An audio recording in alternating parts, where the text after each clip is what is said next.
You're going to learn how to start a speech. We'll look at 5 ways to start with a bang. We're talking about the first 30 seconds or so. Some people call this the attention grabber, your hook, or simply your opening. Before we get into the 5 strategies, here's some big picture prerequisite advice to make sure your opening is effective. The goal is to start with a bang rather than to stumble through your opening. That means you have to start clean. That means double check all of your technology ahead of time so you don't stall while you try to figure that out during the opening of your speech. Also, stick to your plan.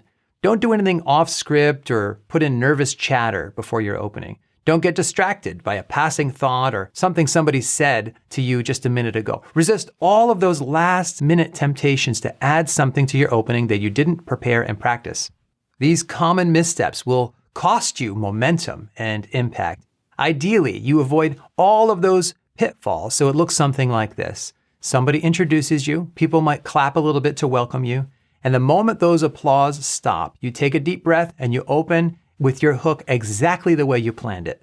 Be sure to download your free PDF of the 7 instant tips to make you a more confident speaker. That's in the description below the video with other relevant links. We'll look at 5 of the best ways to open with a bang. You can use these as standalone openings, and I'll give you some pro tips at the end to combine them. First, my favorite way to open is by telling a concise story. A story is a high-risk way to open, but it also has the highest potential rewards. So let's maximize those rewards and minimize the risks. One way to contain the risks is to make sure your story relates directly to the rest of your presentation. Now, it could be a great story, but if it doesn't relate to the heart of your message, then people will wonder why you told the story. So find a story that fits the rest of your message. Another risk is telling a long-winded story. Make sure you're concise. Aim for 30 seconds or maybe a minute for an opening story. Inexperienced storytellers tend to go on and weave all over the place. If you open with a long-winded story, it will kill the energy in the room. Practice until your story is concise. A good story also has a clear structure or logic. Story should have a beginning, middle, and end, and then a lesson learned. The beginning can be one sentence and explain the people, time, and place. About 6 years ago, I started a YouTube channel right here in this room. The middle of the story is where the action takes place. I had a goal, but what I didn't have was any experience making videos. Up till then, I didn't even own a camera. I knew nothing, but I started making videos every week, and I learned as I went along. And 6 years later, I've posted over 200 videos, and the channel now has over 400,000 subscribers. The middle of the story is usually where people overcome some struggle. The endings to stories are usually pretty concise as well. The success of the channel has truly changed my entire life and led to opportunities I would have never been able to enjoy otherwise. The last part is called the lesson learned. You could also call this the moral to the story. This is the key insight you want your listeners to remember. This long journey taught me what John Maxwell always says: everything worthwhile in life is uphill. If we put that whole story together, it would last about 30 seconds or so.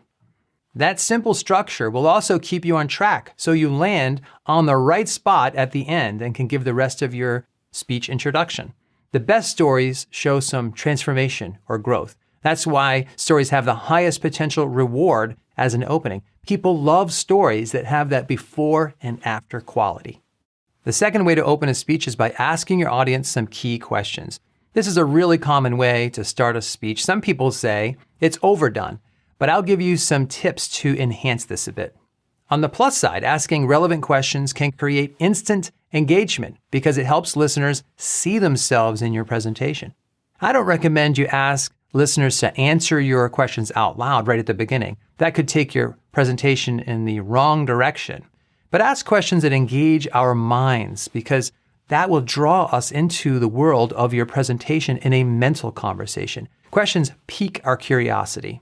Now, here are some tips to enhance your questions. First, make sure your questions set up the main message of your presentation. You want to ask questions that your speech will respond to in some satisfying way. So let's say I was doing a presentation on financial planning for retirement.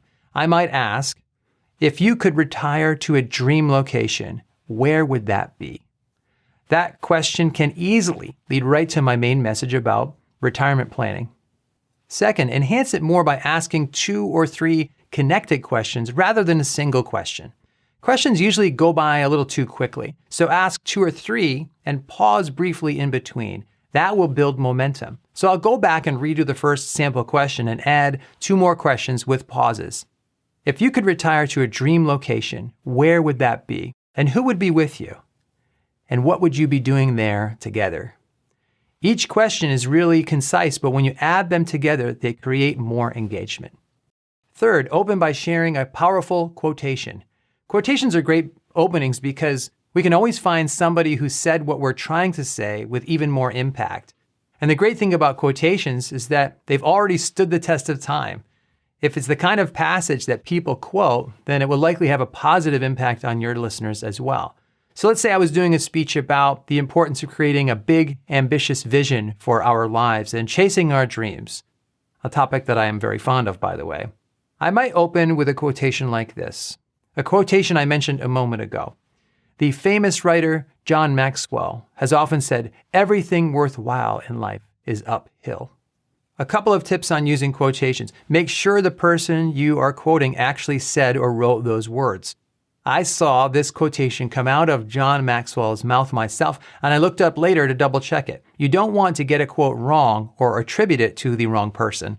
The key, though, is to find a quotation that makes an impact and relates directly to the heart of your message. Just like all the other ways to open a speech, the quotation should be a natural jumping off place for whatever comes next in your introduction.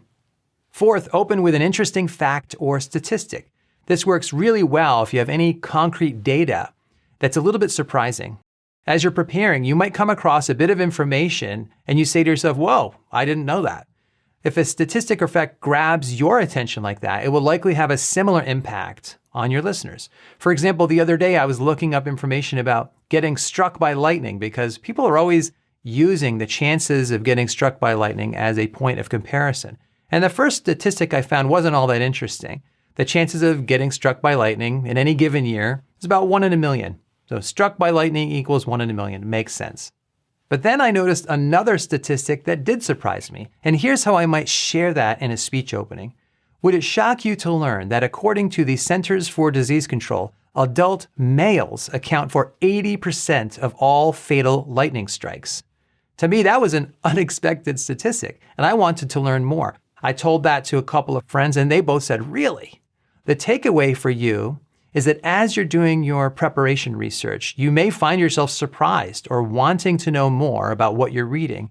That's when you know you've come across a fact or statistic that could be a very good hook that will make the audience want to pay attention to the rest of your message.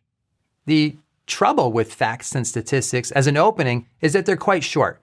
So I recommend using a question or a concise story that leads to that interesting statistic. In fact, you may notice that I did exactly that a moment ago. I told a concise story about how I was looking into lightning strikes. And then I also did it with a question. Would it surprise you to know? And then I gave this statistic. Using a story or questions will enhance the statistic and make it stand out even more. And by the way, a word of warning about using facts and stats. Do your homework, cite your sources, and verify all research and use the information fairly. The fifth way to open is by using a visual illustration. This is a catch-all strategy. This could be a visual image you show on a screen. It could be a short dramatization, skit, or dialogue where you act something out. You could do a physical demonstration or handle a prop that illustrates a piece of your message. You could ask your audience members to participate with you by taking some small action, like reaching in their pocket to take out an object, or giving them a task to do on their phones.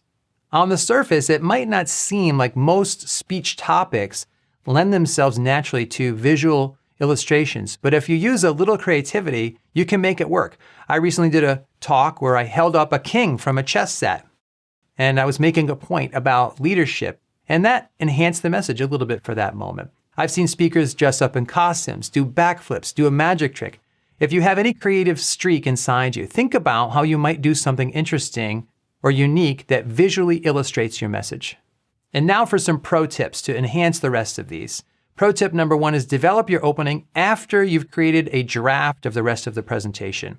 One reason I wait to create the introduction is that the research and preparation process usually provides me some great potential hooks. So as you prepare your materials, take note of any item that jumps out to you. Whenever I notice a great piece of content, I put a star next to it and label it as a potential opening. Pro tip number 2, Combine openings, meaning use more than one of the 5 openings we've talked about. Combine them. In fact, I've already done that a couple of times in this video. I combined a question with a statistic. Would it shock you to learn that adult males account for 80% of all fatal lightning strikes? That combines a stat and a question. I told a story and I capped it off with a quotation from John Maxwell, which is why I quoted him twice in this video.